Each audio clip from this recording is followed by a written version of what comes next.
Hello everyone, welcome back to Kiwi Bird's Corner. Today I'm going to be telling you why you should read Pride and Prejudice.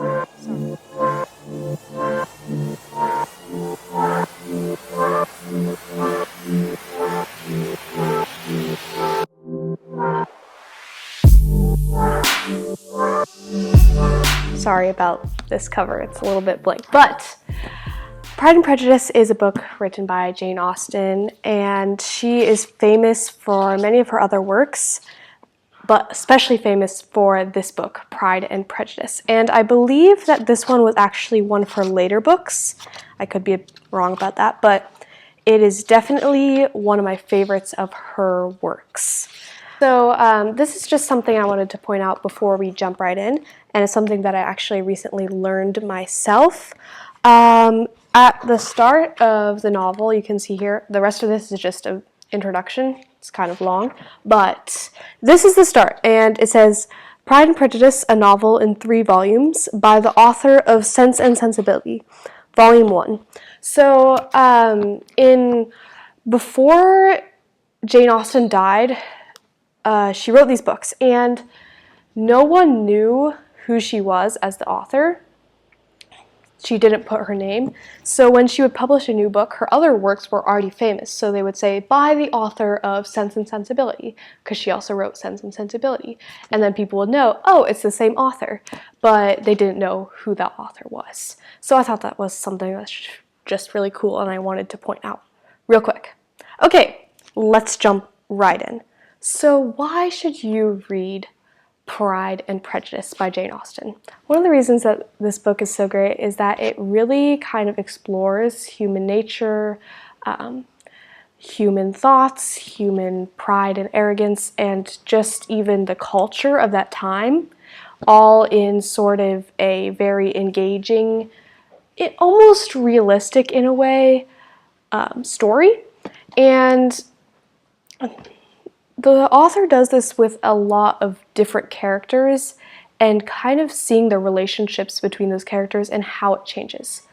One of the biggest themes, I would say, in Pride and Prejudice is the very popular saying, don't judge a book by its cover. And this extends in a variety of ways. When we think don't judge a book by its cover, we think, oh, well, this person may look bad on the outside, but maybe they aren't in the inside. But it actually goes both ways. How you can be tricked by how someone looks or acts on the outside, but on the inside, something very different is going on.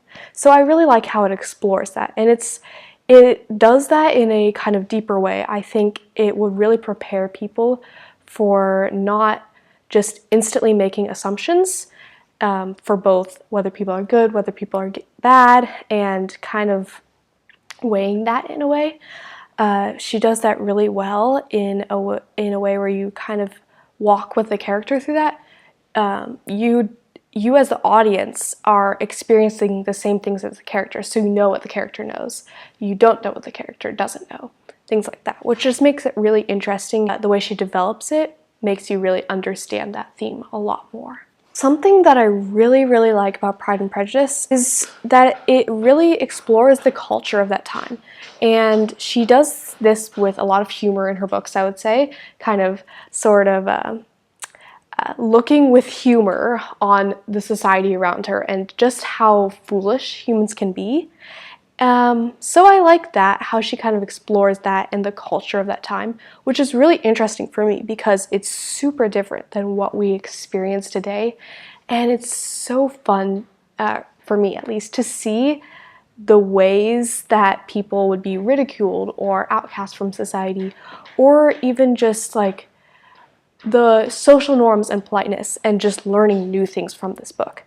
One of the reasons that her works, especially Pride and Prejudice, are so good is because you really get sucked into the story. It has like a clear theme and idea, but at the same time, you can just really appreciate it for the story itself and her wonderful writing.